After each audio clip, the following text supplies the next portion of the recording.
47 के रात में क्या हुई? लाहौर से पटी हुई लाशों की ट्रेन आई और वहां पे उर्दू में लिखा था आजादी। आज स्थितियां क्या है?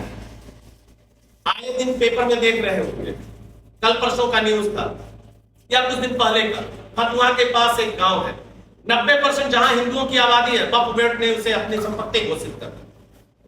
कहां क्लेम करेंगे, कहां कंप्लेन करेंगे? कोई सुनने वाला नहीं। आप अपने ही देश में 2 दर्जे के नागरिक बने हुए जा रहे हैं। प्रपंची हिंदू छद्म रूप में आपको खंडित करने पे तुला बैठा है। जातीय द्वेष इस तरह से फैला दिया गया है। कितना जानते हैं आप हिंदू धर्म को? हिंदू धर्म के प्रमुख ग्रंथों को आप उठाएं, महाभारत की कथा आप ले, महर्षि पराशर की बात हम करेंगे, माता सत्यवती केवट कन्या थी, किस तरह की बात आप कर रहे हैं? माता सबरी की बात आप कर रहे हैं। भगवान माता कौशल्या के समकक्ष रखते हैं। कौन सी जाति व्यवस्था की बात कर रहे हैं? किस द्वंद्व में जिए जा रहे हैं? जाति व्यवस्था तभी आई जब विदेशी आक्रांता यहां पे और उन्होंने हिंदुओं को तोड़ने के लिए एक षड्यंत्र चलाया। और वो षड्यंत्र क्या हुआ? जातियों में विभक्त कर, डिवाइड एंड रूल की पॉलिसी बनाई गई। जातियों में खंडित करो। जाति व्यवस्था मां के उदर से नहीं था, कर्म के आधार पर तय किया गया था। अन्यथा आप देखिए, मौर्य वंश में देखिए, चंद्रगुप्त मौर्य के समय, सम्राट अशोक के समय, चाणक्य के समय बताएं, चाणक्य ब्राह्मण थे और सोचिए मौर्य वंश को सारी रणनीतियां बनती थी। मौर्य वंश पक्के योद्धा थे, क्षत्रिय कार्य कर रहे थे। उनकी जाति कौन सी जाति? कर्म के आधार पे जाति थी, कर्म के आधार पे जाति थी। और किस तरह की बात कर रहे हैं आप? महर्षि वेदव्यास की बात कीजिए। महाभारत के सभा में आप बैठते हुए महात्मा विदुर को देखते होंगे, दासी पुत्र थे। आप लोग भी देखते होंगे बचपन में महाभारत सीरियल, या अभी भी देख लीजिए। क्या धृतराष्ट्र के समकक्ष उनका सिंहासन नहीं लगा होता था? क्या काका विदुर का संबोधन नहीं करते थे पांडुपुत्र? क्या धृतराष्ट्र पुत्र काका विदुर के संबोधन नहीं करते थे? किस तरह की बात किए जा रहे हैं? जाति व्यवस्था एक षड्यंत्र है, आप लोगों को समझना होगा, अन्यथा मिटा दिए जाएंगे। देखिए, हर हिंदू बहना है राधा, हर हिंदू भाई है कान्हा, यही प्रण है। और सबरी शक्ति दल का मूल मंत्र, मैं पुनः एक बार कह रहा हूं, सबरी शक्ति दल का मूल मंत्र, हिंदू हिंदू में भेद नहीं, जाति वर्ण का मतभेद नहीं। हिंदू हिंदू में कोई भेद नहीं और ना तो कोई जाति वर्ण का मतभेद। कितनी अजीब बात है, हजारों किलोमीटर दूर जय फिलिस्तीन का नारा लगाया जाता है। किस आधार पर संबंध कायम किए जा रहे हैं? धर्म के आधार पर। एक वर्ग को लगता है कि वहां एक धर्म विशेष के साथ प्रताड़ना की जा रही है, प्रताड़ित किया जा रहा है उनको। 400 से 600 किलोमीटर की दूरी पे बैठा मेरा बांग्लादेश में मेरा हिंदू भाई, क्या उसके लिए मेरी भावनाएं मर गई है? लगभग 10-12 राज्य ऐसे होने को आए जहां पे हिंदू अल्पसंख्यक हो गया।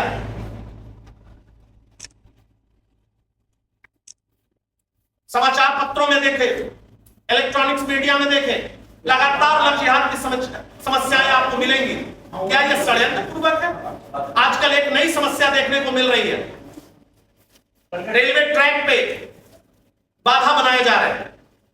कभी सिलेंडर रखा जाता है, कभी लकड़ी के बड़े टुकड़े रखे जाते हैं, कभी पत्थर के बड़े टुकड़े रखे जाते हैं।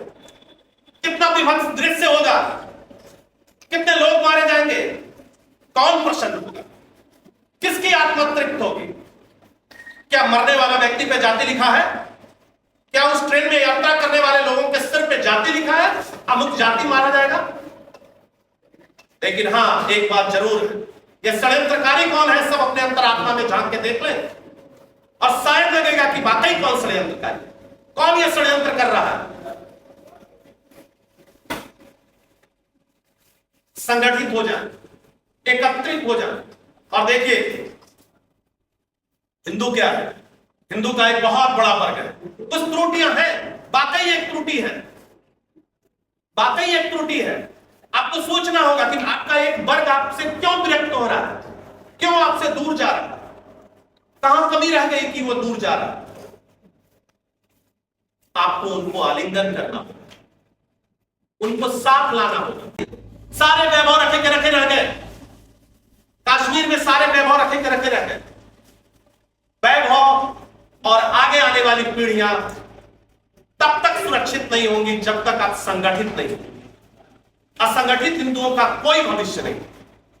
संगठित हो जाए, एक हो जाए और प्रपंची हिंदुओं का षड्यंत्र का विरोध करें। आपस में जो खामियां हैं एक बहुत बड़े वर्ग का, हालांकि शहरी समाज में अभी यह नहीं है। शहरी समाज में कई सारे मंदिर हैं, मंदिर में तो कोई जाति पूछ के नहीं, लेकिन हां शायद गांव में कुछ हद तक ये है, मैं इससे इनकार नहीं कर रहा। तो जो ये कर रहे हैं वो पाप कर रहे हैं, जघन्य पाप कर रहे हैं। सीमा रेखा खींचनी होगी।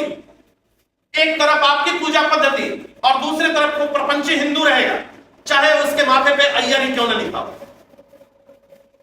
मैं फिर से कह रहा हूं, चाहे उसके माथे पे अय्यर क्यों न, क्योंकि वो छद्म रूप में अय्यर है, वो हिंदू है नहीं।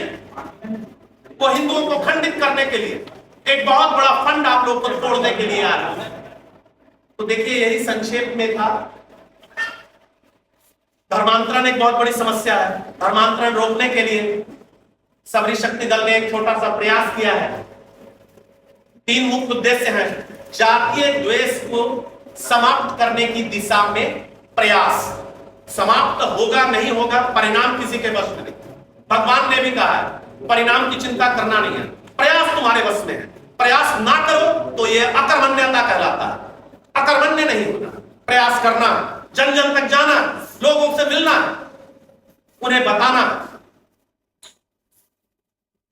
तो सबरी शक्ति दल जातीय द्वेष, जातीय वैमनस्य समाप्त करने की दिशा में पहल करना, धर्मांतरण को रोकना, जो बलपूर्वक, मैं फिर से कहूंगा, स्वेच्छा से किया गया धर्मांतरण वो उनका कॉन्स्टिट्यूशनल राइट है, उनका संवैधानिक अधिकार है, उनका मौलिक अधिकार।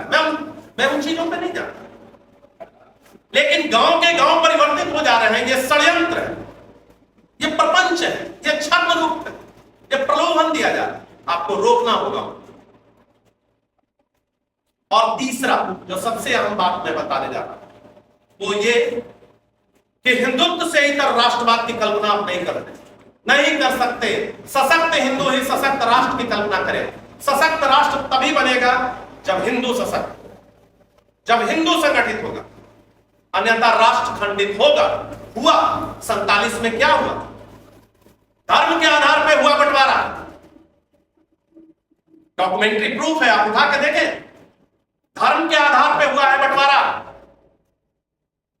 क्या स्थितियां रही वहां पे? 47 में बटा हुआ हिस्सा जो हमारा था, हिंदुओं की आबादी उस समय क्या थी और आज क्या हो गई? क्यों ऐसे कोई बोर्ड वहां नहीं बनाए गए? क्यों ऐसे कोई धार्मिक न्यास नहीं बनाए गए? जाने के तो लोगों ने उस समय कहा था कि अल्पसंख्यकों के हितों की रक्षा की जाए। क्या वाकई हितों की रक्षा की गई? क्या की गई हितों की रक्षा? नहीं, उन्हें मारा गया, जबरन मारा गया। आए दिन अखबारों में, आए दिन टीवी चैनलों में आप देखते होंगे, मूर्तियों को खंडित किया जा रहा है, जबरन विवाह कराया जा रहा है, उनकी कन्याओं को उठाया जा रहा है, जबरन धर्म परिवर्तन कराया जा रहा है। आपकी सहनशीलता की प्रकाष्ठा हो रही है। कहीं आपकी उदारता, कहीं कायरता का नाम दे दे। आगे आने वाली पीढ़ियां कहीं कायर नाम दे दे, आप कायर कहने लगे।